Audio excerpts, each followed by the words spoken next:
El autor de varias obras que leímos algunos cuando niños, por ejemplo, Las aventuras de Tom Sawyer, dijo una frase extraordinaria que de vez en cuando vuelvo a leer. Tengo los libros todavía que he conseguido de mi niñez, los he vuelto a comprar algunos y me fascina como la pluma de Mark Twain, puesto que es uno de los mejores novelistas, uno de los mejores genios de ficción que jamás hayan existido. Y él dijo: dentro de 20 años estarás más desilusionado por las cosas que no hiciste que por las que sí hiciste.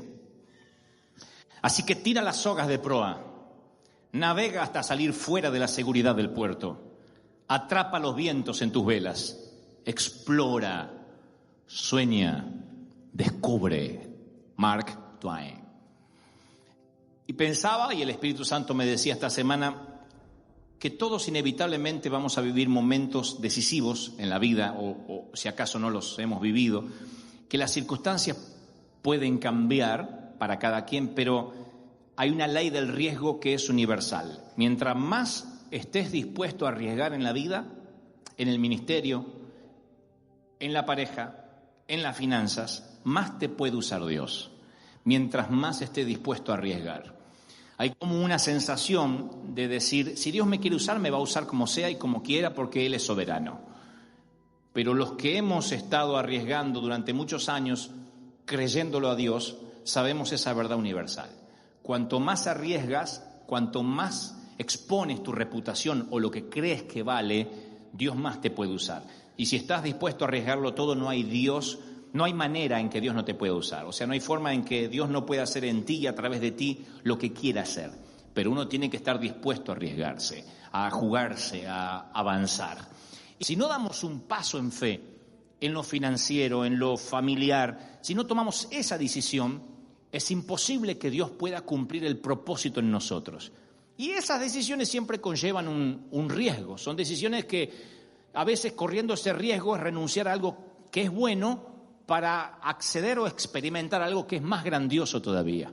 A veces uno tiene que dar la espalda. Estoy convencido que cuando uno le da la espalda a lo conocido y se atreve a caminar en fe hacia lo que no conoce, es ahí cuando uno abandona la zona segura, vive en fe y no hay límite para que Dios te pueda usar. ¿Me siguen hasta ahí, sí o no?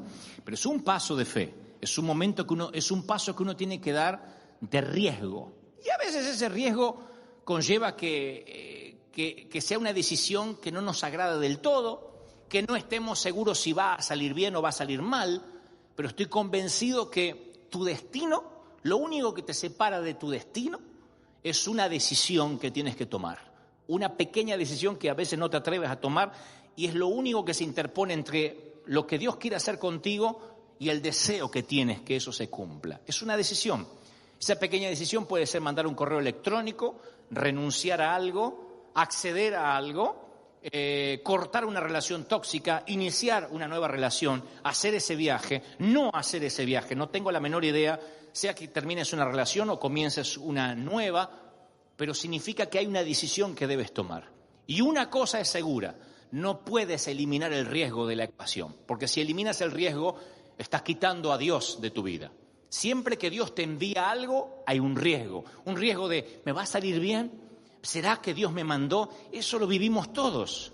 No crean eso de aquellos predicadores que alguna vez nos dijeron, cuando Dios te manda, hay una seguridad total. No es una seguridad total. Siempre uno tiene el temor de saber si está haciendo bien o mal, porque si no tuviésemos ese temor, y tuviésemos la seguridad total de que lo que estamos haciendo está perfectamente bien, dejaríamos de orar, dejaríamos de depender de Dios. Es preferible pedirle al Señor, Señor, prospérame primero, y si me prosperas empiezo a diezmar.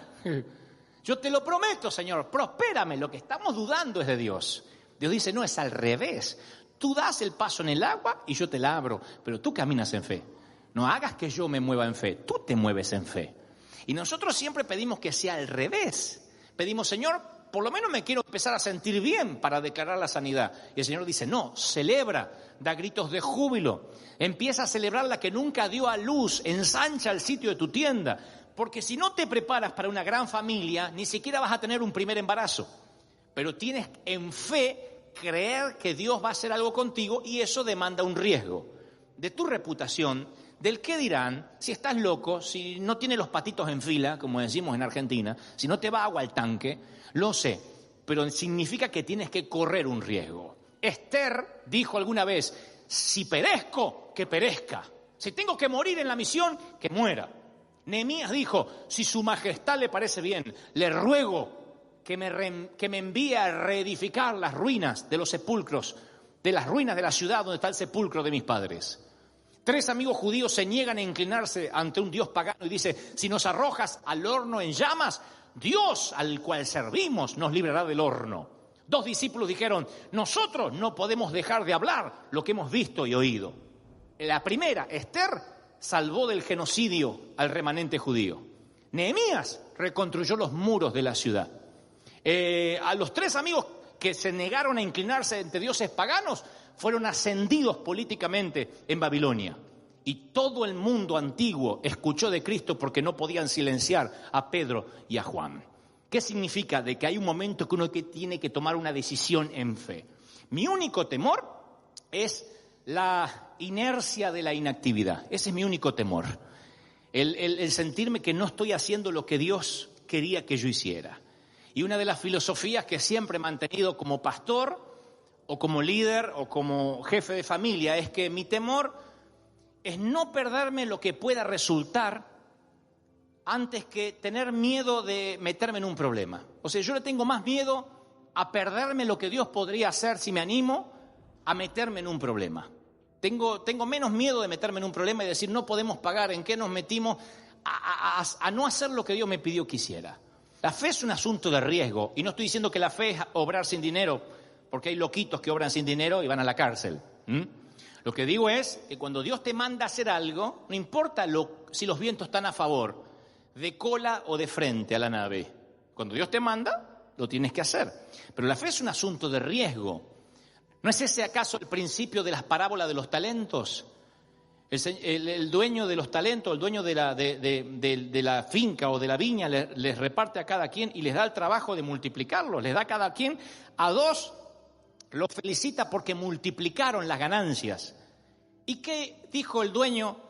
¿Qué dijo el patrón? ¿Qué dijo ese jefe con aquel que ocultó el talento de oro y dijo, yo lo guardo porque tengo miedo a perderlo? No se lo robó, no lo perdió, lo guardó. El Señor dice que le dijo, siervo malo y perezoso. Ese es el principio. El principio es que hay que correr riesgos, que a lo mejor puedes perder, un riesgo calculado, pero que si tienes temor de emprender, de bajar de la barca, algún día el Señor te va a decir, siervo malo y perezoso. Es el principio de arriesgarse, de hacer, de emprender. Como decía Mark Twain, en 20 años no te vas a arrepentir por lo que hiciste, sino por todo aquello que no te animaste de hacer. Nosotros, Dios no nos tocó con una varita mágica. No era yo un flaquito de 21 años y Dios dijo, ¡ping! Y me tocó con la varita mágica y mágicamente vinieron las multitudes y me salieron las palabras y empecé a predicar. Hubo un riesgo. No estoy desmereciendo la fidelidad de Dios ni su gracia y su misericordia, pero nos atrevimos a correr un riesgo. Fuimos a rentar un estadio y no me conocía ni mi abuela no me reconocía. No había nadie. Fuimos a rentar un estadio para 55,000 personas y teníamos 30 jóvenes, si es que teníamos 30 jóvenes en la iglesia de mi suegra. ¿Cómo se pasa de 30 personas a 55,000 si no es corriendo un riesgo? Y sabiendo que Dios te mandó, si no estaría preso. Pero cuando Dios te manda, tuvimos que correr un riesgo. No hubo voces angelicales, no hubo visiones, lo que hubiese dado por un profeta. Lo que hubiese dado porque alguien me diga, el Señor te dice, el dinero estará y el estadio se llenará. No, era solo algo que yo había visto y le había creído a Dios. Pero tuvimos que correr un riesgo y saber que a veces hay cosas que te pueden salir bien o te pueden salir mal. Les voy a dar un secreto milenario, un secreto que algunos pagarían miles de dólares para que se lo revele y te lo voy a dar gratis porque me caen bien esta mañana.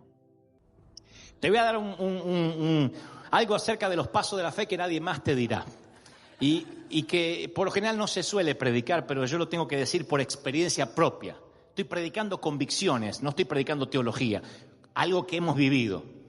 Cuando das un paso de fe, creyéndole a Dios en cualquier área, Cuando dices, voy a emprender el negocio, voy a emprender un matrimonio, voy a emprender un ministerio. Cuando das un paso de fe, siempre después van a venir dudas si hiciste bien o no hiciste bien. Siempre, vas a tener muchas dudas. La Biblia dice que el Señor aparece sobre las aguas como un fantasma. Cuando reconocen que es Él, Pedro dice, si eres tú, manda que yo vaya hacia ti. Conocen la historia. Y entonces dice, y al sentir Pedro el viento fuerte, tuvo miedo, comenzó a hundirse y gritó, Señor, sálvame. O sea, quiero que presten atención a esta historia súper conocida, pero hay un principio revelador que nos va a cambiar la vida. El Señor le dijo, baja de la barca, ¿sí o no? ¿Sí o no? Baja de la barca, era el Señor dando la orden. Bajó de la barca, ¿caminó o no caminó sobre las aguas? Sí, no es que se bajó y se hundió. Y fue una falsa alarma o él entendió mal. Era un paso de fe. Pero él viendo las olas y el viento se empezó a hundir. ¿Qué le empezó a pasar? Que una vez que caminó sobre las aguas, empezó a decir, ¿pero será que realmente estoy caminando sobre las aguas? ¿Será que realmente me mandó? ¿No es una locura? Una vez que salió, más de una vez empezó a dudar, se centró en las olas, se centró en el viento y ahí fue cuando se hundió.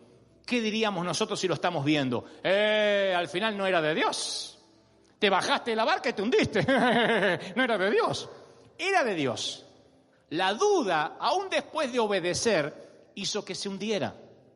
Entonces hay aquí gente que el Espíritu Santo me está mostrando que inició algo en fe y después comenzaron las dudas y empezó a pensar, pero hay tanto viento, tantas olas y al final me estoy hundiendo, Dios no me mandó. No, Dios sí te mandó. De hecho, los primeros pasos lo hiciste en fe.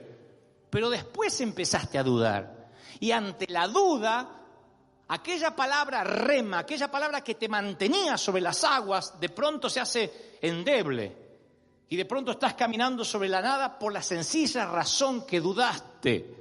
Muchas veces cuando emprendas algo, vas a dudar aún después de haberlo emprendido. Andy Stanley dijo, hablando de visiones o pasos de fe, es probable que cuando le creas a Dios, nunca tengas una certeza superior del 70%. Esperar una certeza mayor que esa equivale a perderte una oportunidad. Y la mayoría queremos una seguridad antes de dar un paso de fe.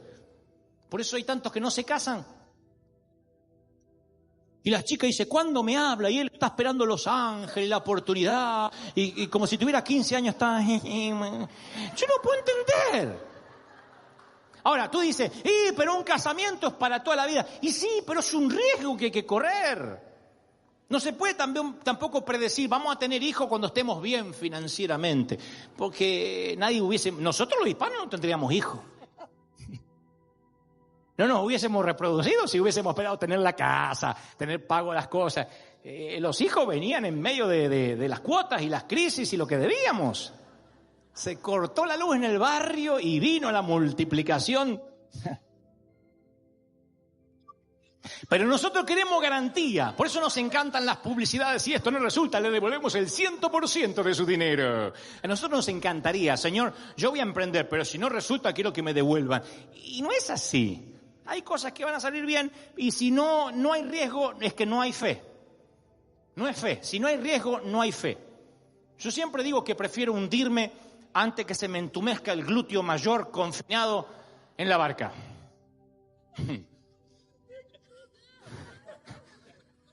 Hay un glúteo mayor y un glúteo menor, después explico. Pero yo prefiero toda la vida hundirme.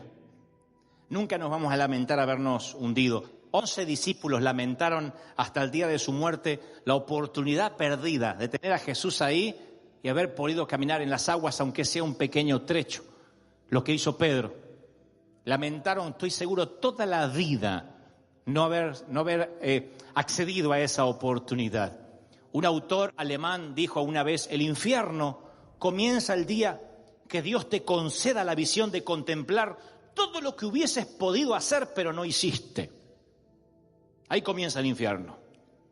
La mayoría de nosotros lamentamos a corto plazo los pecados de comisión. ¿Saben lo que son los pecados de comisión? Los que se cometen. Entonces a corto plazo decimos, uy, lo que hice el lunes, ay, lo que hice ayer, ay, hoy levanté la voz. Pero a largo plazo, los pecados que se lamentan son los de omisión, los que no hicimos, los que no nos atrevimos, lo que no emprendimos, lo que no soñamos, las veces que no hablamos, las veces que callamos.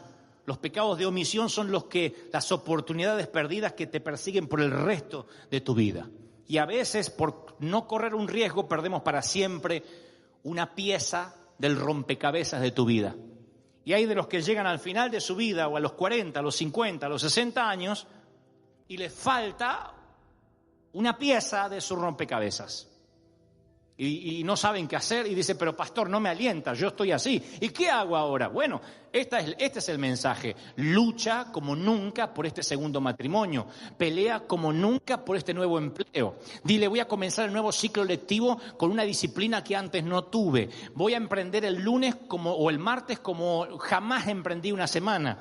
Voy a emprender esta segunda chance o esta segunda oportunidad ministerial de una forma diferente a como la desperdicié en el pasado. Siempre podemos resarcirnos, pero si uno no está consciente que no correr un riesgo ya es fracasar, que quedarnos en la barca ya es fracasar, la mayoría de la vida se nos va a ir sin que hayamos hecho nada importante. La vida se puede vivir de dos maneras, señores: jugar para ganar o jugar para no perder. El puente que cruza de montaña a montaña, desde la niñez a la ancianidad, hasta que seas anciano, ese puente movedizo se puede cruzar de dos maneras: con las ganas de llegar a la otra orilla, con una vida bien vivida, o con el miedo a no caerte, luchando para no caerte. Eso se trata la vida, vivir para ganar o vivir para no perder, y no es lo mismo. Uno puede salir a jugar un partido de fútbol, como lo hemos visto en el último mundial, metiéndose atrás en la defensa para que no nos hagan ningún gol y aguantar 90 minutos para ir a penales, o puede jugar a la ofensiva y decir, no, vamos a salir a golear, somos un equipo importante. ¿Cuánto tiempo podemos jugar a la defensiva? ¿Cuánto tiempo como iglesia podemos jugar a que no nos ataquen, a que el Señor nos evite las crisis, a que nos mantenga el camino limpio, a que no tengamos dificultades, a que tengamos una vida feliz? No podemos vivir así, porque para eso nos hacemos budistas y hacemos nos ponemos a meditar. Esta es una vida real. Y la vida real es ofensiva. Yo recuerdo cuando Brian, que hoy tiene 21 años, pero cuando tenía 7, 8 años, los llevábamos a jugar fútbol en Buenos Aires, a un club que estaba muy cerca de casa. Y el director, claro, cuando los chicos le tiraron una pelota, pateaban para cualquier lado. No sabía quién era el contrario, los equipos agarraban la pelota y pateaban. Y recuerdo que el director técnico decía, al arco, a la ofensiva, a la ofensiva, a la ofensiva, hasta que entendieron que tenían que patear para allá. Y yo a veces me pregunto si no habrá una gran nube de testigos que menciona la Biblia, sentados en los lugares celestiales con el Señor gritándonos a la iglesia, al arco, al arco, al arco, a la ofensiva, y no lo hemos entendido. Siempre estamos a la defensiva, el diablo me ataca. Yo escuchaba eso siempre, el diablo está sobre mí.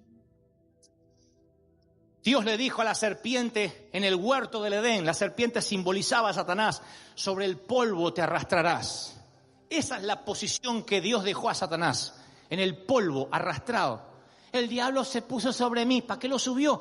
Déjelo donde lo dejó Dios, arrastrado allá abajo. No lo suban. Entonces, cuando uno inicia la vida cristiana a la defensiva, la iglesia se termina muriendo, porque se ponen a defender en lugar de ir a la ofensiva. Se ponen tras el arco y que no nos hagan goles. Dios no nos permita que lo que hoy consideramos sagrado se nos vuelva común. Dios no nos permita nunca que los glúteos mayores y menores se nos pongan calenticos ahí y digamos, ahora sí, y no hagamos más nada a esperar la venida de Cristo, porque Dios no va a tener dando vuelta. Y no será culpa mía, dijo Moisés, sino del pueblo que no quiere entender que estamos aquí para conquistar, para ser soldados, para esforzarse, para ir adelante. Una iglesia que avanza, una iglesia que crece. ¿Cuántos están conmigo? Díganme amén. Así que, ¿por qué no formar a nuestros hijos en River Church para incursionar en la cultura, en el mundo del espectáculo, el periodismo, la educación, la medicina. ¿Qué? Dice un autor a quien respeto mucho, ¿por qué no creer que el director más aclamado por los críticos de Hollywood pueda ser un miembro activo de nuestra iglesia? Alguien tiene que decir amén. ¿Por qué no tener la esperanza que el premio Pulitzer por reportaje de investigación recaiga en un periodista cristiano que sea parte de nuestra iglesia? ¿Por qué? ¿O será demasiado pedir, dice este autor, que en una exhibición de arte moderno presenten las obras de un miembro artista de nuestra congregación? ¿Estaré loco si sugiero que tu hijo podría ser el primer bailarín o el primer actor de una importante compañía de prestigio mundial? Necesitamos dejar de criticar a la cultura y crearla.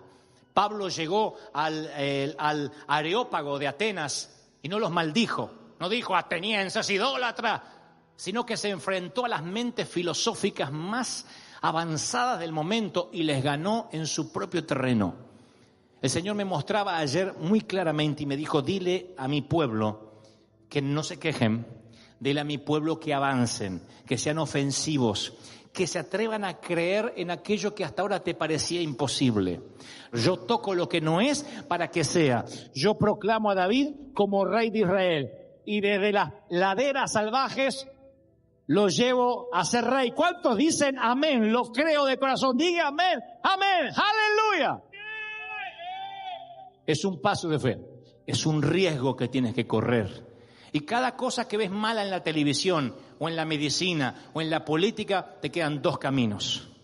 O vivir para no caerte, maldiciendo las tinieblas, o siendo luz donde hay tantas tinieblas, diciendo yo voy a marcar la diferencia. Que Dios me sorprenda cuando tenga que sorprenderme, que Cristo me venga a buscar, o que tenga que bajar al sepulcro, pero yo voy a aportar mi grano de arena. Lo han hecho personas y personalidades como la Madre Teresa, como Nelson Mandela, gente que ha dicho yo mientras que esté acá voy a honrar la vida. Y si Dios levantara 3, 4, 5 que entendieran el espíritu de lo que trato de predicar, revolucionaríamos el mundo. Honrar la vida, honrar la vida. Gille Ávila fue un evangelista puertorriqueño que fue en el año 1977 a la Argentina, por lo menos la campaña que yo estuve, y predicó acerca cuántos reciben esta unción de las multitudes, decía Gille Ávila, cuántos creen de que cuando Cristo venga los hallará predicando. Levante las manos los que sueñan con estadio y multitudes alabando a Dios. Y todo el estadio levantó la mano, entre los que estaba yo, con 7, 8 años de edad. ¿Ustedes creen que entre todos Dios dijo, aquel flaquito, a ese se lo voy a dar? A todos nos ardió la misma zarza. A todos, la zarza se nos encendió en un estadio llamado Atlanta, Buenos Aires. Pero solo uno, niño, con corazón de niño, corrió el riesgo a los 20 años, apoyado en aquella palabra que Dios iba a usarme para liberar a la juventud de la esclavitud religiosa, de la esclavitud farisea. Un riesgo es fe. Fe son puertas que se abren. Fe es riesgo. Riesgo es fe. ¿Cuántos toman eso? Díganme amén. No te prometo que va a salir todo bien. Te vas a hundir posiblemente. Te vas a endeudar. Sí sabré de eso. Vas a acostarte con deudas más grandes de las que puedes pagar porque te metiste en un negocio más grande del que puedes manejar. Porque estás caminando en lo sobrenatural, no fuiste creado para caminar sobre el agua, no fuiste creado para volar, así que tienes que confiar en el Señor. Y cada noche de tu vida hasta que te toque partir, sufrirás, pensarás que estás en lo incorrecto, que metiste la pata, y más de una vez si estás casado mirarás a quien está a tu lado y le dirás, ¿habremos hecho bien? Si estás soltero le dirás a tus padres, papá, ¿será que no me equivoqué al tomar esta carrera? Vamos a la ofensiva, vamos a hacer goles, vamos a atacar. Quizá, dijo Jonatán, quizá Dios esté con nosotros. Es lo único que puedo prometerles, quizá. Estoy seguro que va a estar Dios contigo, pero aún quiero que vayas con un quizá, para que cuando Dios te dé la victoria te sorprendas y estés agradecido y no la des por sentado. Te costará todo tu ser. Tengas 40, 50, 60, 70, reinvéntate. Inicia. Explora, estira las velas en la proa, dijo Mark Twain. Avanza, sueña, no termines tus días Tus días no han terminado. Dios quiere que hagas algo. Hay una decisión que te está separando entre lo que Dios quiere que seas y lo que eres. Hay solo una decisión que te separa de lo que Dios quiere y te gestó para que seas y de lo que no estás logrando. Y Dios quiere que tomes esa decisión hoy, para que mañana seas una nueva persona, tengas 30, 40, 50, 70 o 100, pero hay que cambiar, dice el Señor. Hay que reinventarse, hay que creerle al Señor, correr riesgo, y el riesgo es fe. ¿Cuántos están conmigo? Díganme, amén. ¿Están conmigo? Díganme, amén.